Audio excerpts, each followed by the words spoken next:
பைபிளில் இருக்கிற கதைகளே மனசுக்கு மிகவும் சஞ்சலத்தை ஏற்படுத்துகின்ற, அதே நேரத்தில் முரண்பாடாக இருக்கின்ற ஒரு கதையை குறித்து இன்றைக்கி நம்ம பார்க்க போகிறோம்.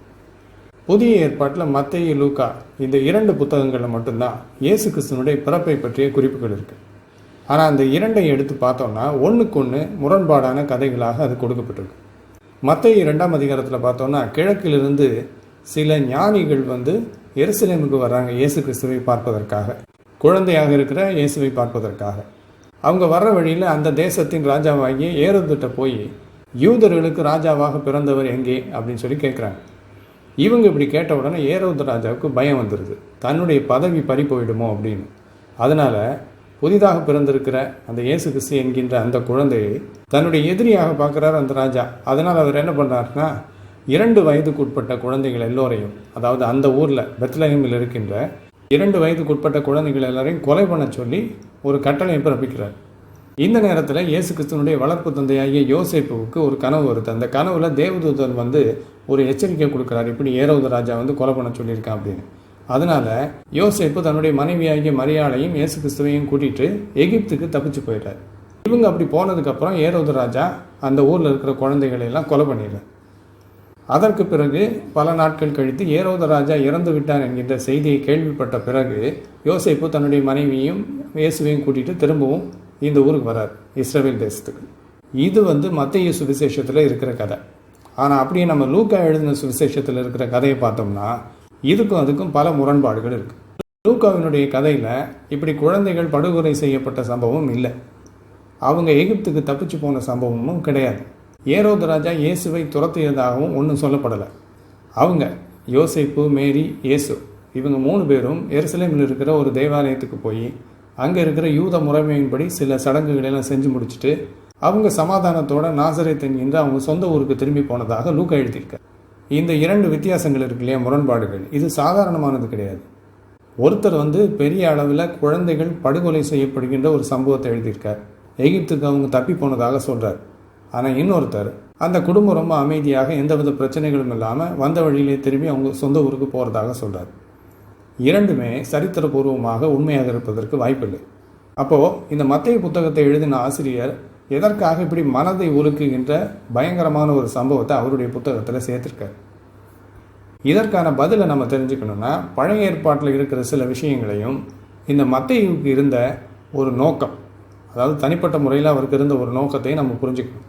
பழைய ஏற்பாட்டு காலத்தில் மோசே என்கின்ற ஒருவர் எகிப்து தேசத்தில் பிறக்கிறார். அவர் பிறந்த அந்த சமயத்தில் அந்த எகிப்தின் ராஜாவாக இருந்த பார்வோன் அந்த நேரத்தில் அந்த நாட்டில் பிறந்திருந்த இஸ்ரேலிய குழந்தைகள் அனைவரையும் கொலை செய்ய சொல்லி ஒரு கட்டளை பிறப்பிக்கிறார். ஆனால் மோசே என்கின்ற குழந்தை பாதுகாக்கப்படுகிறார், தப்பிச்சிடறார்.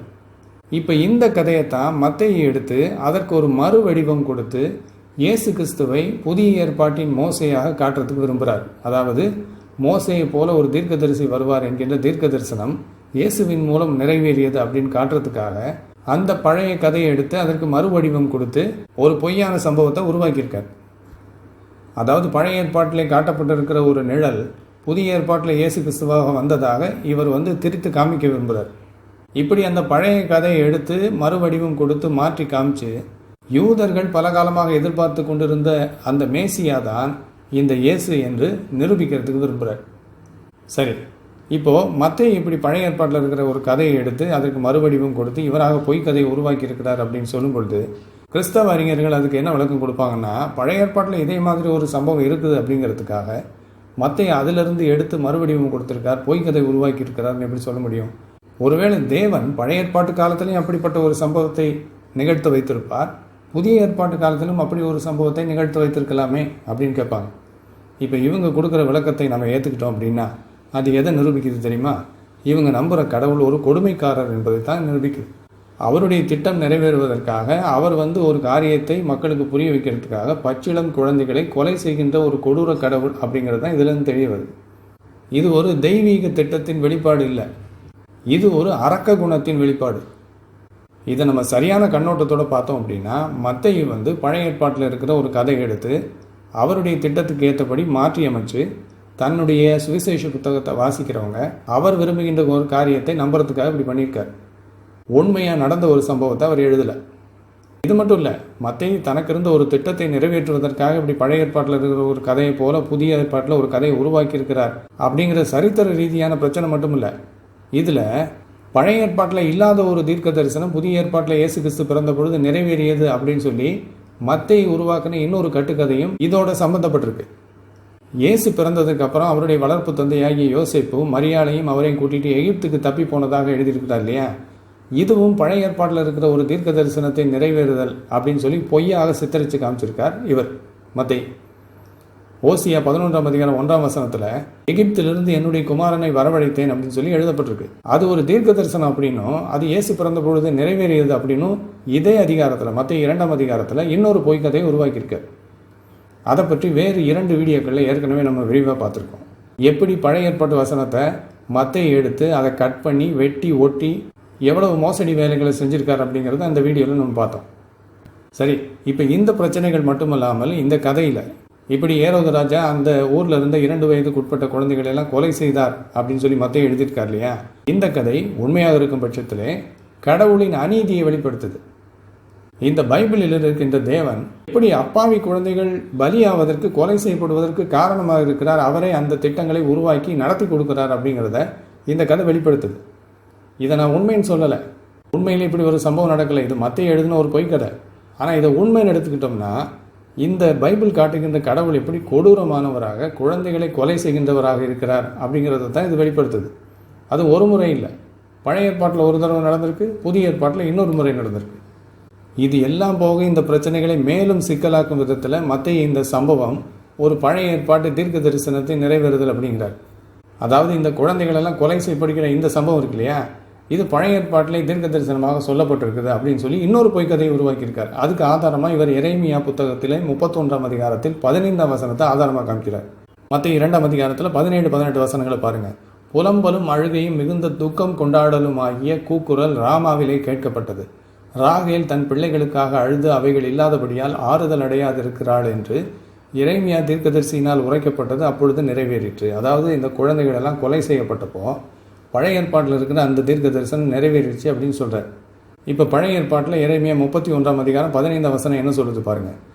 ராமாவிலே புலம்பலும் கசப்பான அழுகையுமாகிய கூக்குரல் கேட்கப்பட்டது. ராகேல் தன் பிள்ளைகளுக்காக அழுது தன் பிள்ளைகள் இல்லாதபடியால் அவைகளின் நிமித்தம் ஆறுதல் அடையாதிருக்கிறாள் என்று கர்த்தர் சொல்லுகிறார்.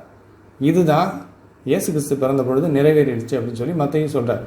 ஆனால் இங்கே எரேமியா 31ஆம் அதிகாரம் 15ஆம் வசனத்தில் அந்த புத்தகத்தின் ஆசிரியர் எழுதியிருக்கிறது இஸ்ரேலியர்கள் பாபிலோனியர்களால் சிறைப்பிடிக்கப்படுவதை குறித்த ஒரு குறிப்பை தவிர பல நூற்றாண்டுகளுக்கு பிறகு பெத்லகேமில் இப்படி ஒரு சம்பவம் நடக்கப் போகிறது என்பதை குறித்த தீர்க்க தரிசனம் கிடையாது.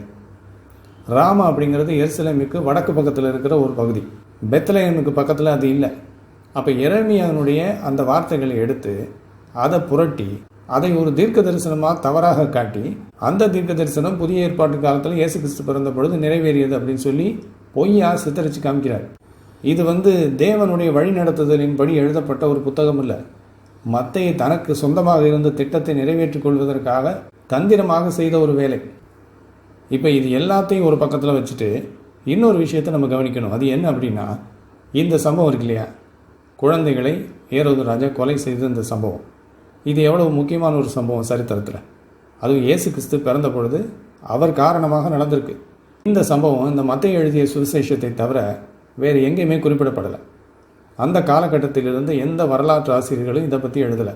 ஜோசிஃபஸ் என்கின்ற ஒரு சரித்திர ஆசிரியர் அந்த காலகட்டத்தில் இருந்திருக்கார். அவர் இந்த ஏரோது ராஜாவினுடைய அக்கிரமங்களை குறித்து நிறைய குறிப்புகள் எழுதியிருக்கார். ஆனால் இந்த சம்பவம் எந்த குறிப்பிலையும் இல்லை.